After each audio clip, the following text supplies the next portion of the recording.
अरे ज्योति, तुम आ गई। आओ बैठो, देखो मैं तुम्हारा कब से इंतजार कर रही थी। हाँ यार, आ गई मैं। कितने दिनों बाद मिल रहे हैं ना हम दोनों। इतने दिनों से तू दूसरे शहर में बैठी थी तो मिलना ही नहीं होता था। अब इस शहर आई है, अब बस खूब मिलेंगे हम। हाँ बिल्कुल, और मैं तो इंतजार ही इस बात का कर रही थी कि मैं कब तुमसे मिलूंगी। अच्छा तू बैठ। पायल, तेरे सास ससुर नजर नहीं आ रहे और बच्चे वगैरह कहाँ हैं? अरे सब यहीं पर है, अंदर है कमरों में। पायल। हाँ मम्मी जी। अरे पायल, ये कौन है? नमस्ते आंटी जी, मैं पायल की फ्रेंड हूँ ज्योति। अच्छा तुम ही हो ज्योति, बहुत बातें बताती है तुम्हारे बारे में पायल। पायल बेटा, इन्हें चाय नाश्ता करवाओ। हाँ मम्मी, बस अभी आई है ये। आइए आंटी जी, आप भी हमारे साथ बैठिए ना। अरे नहीं बेटा, अभी मुझे कुछ काम है बाहर। बेटा पायल, मैं सब्जी लेने जा रही हूँ, कुछ मंगवाना है तुझे तो बता दे, लेती आऊंगी। नहीं मम्मी, मुझे तो कुछ भी नहीं मंगवाना, फिर आप अपने अनुसार ले आइए कुछ भी। ठीक है बेटा। अच्छा बेटा ज्योति, बैठो तुम आराम से, चाय नाश्ता करना, ठीक है? और मैं थोड़ी देर में आऊंगी तुम्हारे से मिलने। ठीक है आंटी जी। अरे तू खड़ी क्यों गई, बैठ ना। पायल, तेरी सास तो बहुत ही अच्छी है।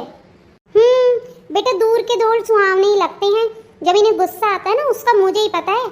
तुझे तो वो अच्छी लगेंगी ना, तू थोड़ा ना रहती है उनके साथ। नहीं पायल, अकेले रहने का दर्द क्या होता है मैं जानती हूँ। तुझे पता है, मैं मेरे सास ससुर के साथ में नहीं रहती तो मुझे कितनी परेशानी होती है। अकेले बच्चों को घर पे छोड़ के भी नहीं आ सकती कहीं भी। अभी आज संडे है ना, ये घर पे है तब छोड़ के आ पाई हूँ, नहीं तो मुझे बहुत डर लगता है बच्चों को अकेले छोड़ने में। वैसे आजकल जमाना भी तो नहीं है ना ऐसा। हाँ ये तो तू सही कह रही है, पर एक बात बताऊँ, प्राइवेसी भी तो है। तू और तेरा हस्बैंड कहीं भी घूम लो, कुछ भी खा लो, कुछ भी करो, कोई है ही नहीं रोक टोक करने वाला। तुझे पता है, अगर मेरा और इनका झगड़ा हो जाए ना तो मेरी सास हमेशा मेरे खिलाफ ही खड़ी होती है और अपने बेटे के पक्ष में, और फिर देखो इनके तेवर, हमेशा मुझे ही गलत साबित करती हैं ये। पर एक बात बता, तेरे बहुत से काम भी तो कर देती हैं। मुझे तो घर में दूध लेकर के सब्जी और आटा सब कुछ खुद करना पड़ता है, सब कुछ खुद ही लाना पड़ता है। क्या बच्चों के काम, क्या घर के काम, बच्चों की पीटीएम हो, चाहे स्कूल हो, चाहे अदर क्लासेस हो, सब जगह मुझे ही लेके जाना पड़ता है। कई बार तो मैं इतनी फेडअप हो जाती हूँ काम कर करके कि मुझे लगता है बस छोड़ के कहीं चली जाऊँ, लेकिन मजबूरी है, कोई हेल्पिंग हैंड नहीं है। तुझे कितना सहारा होगा ना तेरे सास ससुर का। हाँ वो तो सही है, लेकिन जितनी मेरी मदद होती है ना उतना ही काम भी बढ़ जाता है, और शायद उससे ज्यादा ही बढ़ जाता है। हैं? क्या बात कर रही है यार, वो कैसे? देख एक बात बताऊं, पापा जी को तीखा कम चाहिए खाने में, मिर्ची नहीं होनी चाहिए, और इनके बेटे को मतलब तेरे जीजू को बहुत चटपटा और मिर्ची वाला खाना चाहिए। बच्चों को फास्ट फूड और साउथ इंडियन डिशेज चाहिए। तुझे पता है, मैं ये सब इनकी फरमाइशें पूरी करते करते पूरा दिन कब निकल जाता है पता ही नहीं चलता, और खुद की लाइफ जीने का तो टाइम ही नहीं मिलता। अब तू खुद को ही देख ले, अभी तू जीन्स टी शर्ट में आई है। हाँ वो मुझे दरअसल जीन्स टी शर्ट कंफर्टेबल लगता है ना इसलिए। और मैं किस में हूँ? साड़ी में, वो भी सिर ढक करके, पूरी अच्छी खासी ज्वेलरी पहन के। क्यों? क्योंकि मेरी सास को मैं ऐसे ही अच्छी लगती हूँ। क्यों नहीं रह सकती मैं ऐसे? क्योंकि मेरे साथ मेरे घर के बड़े रह रहे हैं। आज मेरी तबीयत भी खराब हो जाए ना तो भी मैं जीन्स टी शर्ट में या पजामा टी शर्ट में नहीं घूम सकती, मुझे सूट की भी परमिशन नहीं है। पर फिर भी तू कुछ भी कह पायल, मुझे तेरा परिवार देख के बहुत अच्छा लग रहा है। पायल बेटा, तुम लोगों ने अभी तक नाश्ता भी नहीं किया ना? अरे मम्मी, आप क्यों नाश्ता ले आई? मैं लेकर आ रही थी ना, आप क्यों परेशान हुई हैं? अरे कोई नहीं बेटा, इतने सालों बाद तू तेरी दोस्तों से मिली है, तू तो बहुत सारी बातें कर। मैं तुम्हारे लिए नाश्ता ले आई हूँ और चाय भी ले आई हूँ, गरम गरम चाय, और ये पकोड़े खा ले। थैंक यू मम्मी जी।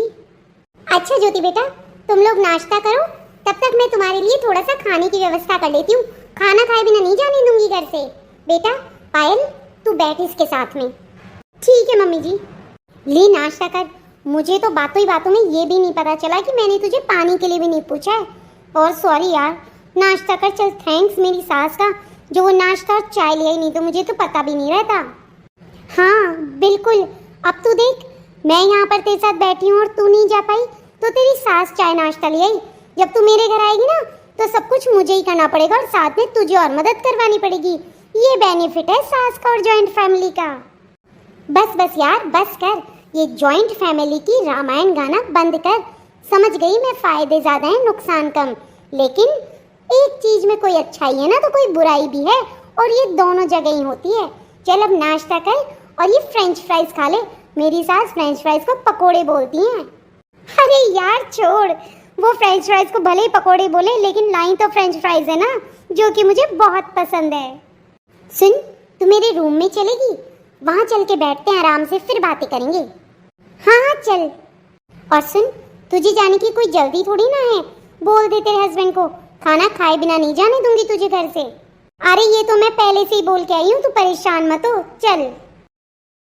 भले ही पायल कुछ भी कहे, पर मुझे तो ये फैमिली इतनी अच्छी लग रही है कि मुझे लग रहा है कि बस ऐसा ही परिवार होना चाहिए। वाह पायल, कितना सुंदर रूम है तेरा, बहुत ही प्यारा है, बहुत ही अच्छे से रख रखा है तूने। थैंक्स यार, मुझे एक्चुअली रूम्स को डेकोरेट करके रखने का बहुत शौक है, इसीलिए मैं हमेशा ऐसे रखती हूँ इसे। अरे वहाँ दूर खड़ी क्यों है, आजा बैठ जा। पायल एक बात बोलूं, मुझे तो जेलसी होने लग गई तेरे घर को देखकर। अच्छा क्यों भाई, जेलसी क्यों होने लग गई? नहीं नहीं पायल, अब मैंने डिसाइड कर लिया है कि मैं मेरी सास ससुर को बुला के रहूंगी और बस अब उनके साथ ही रहूंगी। बहुत रह ली अकेले। सोच ले, हो सकता है तुझे ये जीन्स टी शर्ट मना हो जाए। और रहने दे यार, come on, I don't care, हो जाने दे बंद। बहुत लंबे समय पहन लिया जीन्स टी शर्ट, अब कुछ समय साड़ी को एंजॉय करूंगी।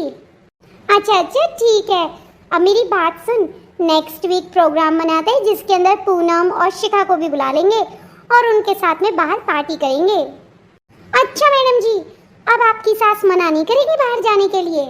सच बताऊं तो मेरी सास बहुत अच्छी है, और जैसा तू डराती थी ना मुझे शादी से पहले कि सास ऐसी होगी वैसी होगी, बस उसी को दिखाने के लिए मैंने तुझे गलत साबित करने के लिए आज घर पे बुलाया है। ये दिखाने के लिए कि देख, हर सास ऐसी नहीं होती जैसे तू सोचती है, और जॉइंट फैमिली के भी बहुत से फायदे होते हैं। मैं तुझसे दोस्ती नहीं तोड़ना चाहती थी और सास की बुराई भी नहीं सुन पा रही थी, बस आज तुझे सब कुछ दिखा दिया मैंने। अच्छा यार, बहुत अच्छा किया तूने, थैंक यू। वैसे भी मेरे हस्बैंड से मेरी आए दिन झगड़े होने लग जाते थे, क्योंकि मेरे हस्बैंड को अपने पेरेंट्स की बहुत याद आती है और मैं उन्हें आने नहीं दे रही थी। अब बस मैं हमारे इन लॉज के साथ ही रहूंगी। इससे अच्छी बात तो कुछ हो ही नहीं सकती। चल इसी बात पे तुझे मिठाई खिलाती हूँ, मेरी सास के बनाए हुए बेसन के लड्डू। मम्मी, ज्योति को आपके हाथ के बेसन के लड्डू खाने का मन है। अच्छा लो ज्योति बेटा, तो फिर बहुत सारे खा लो लड्डू, और मैं तुम्हारे साथ भेज दूंगी बांध कर तुम्हारे बच्चों के लिए। खाओ लड्डू, तुम भी खाओ और तुम्हारी सहेली को भी खिलाओ। Oh thank you aunty ji, I love बेसन के लड्डू।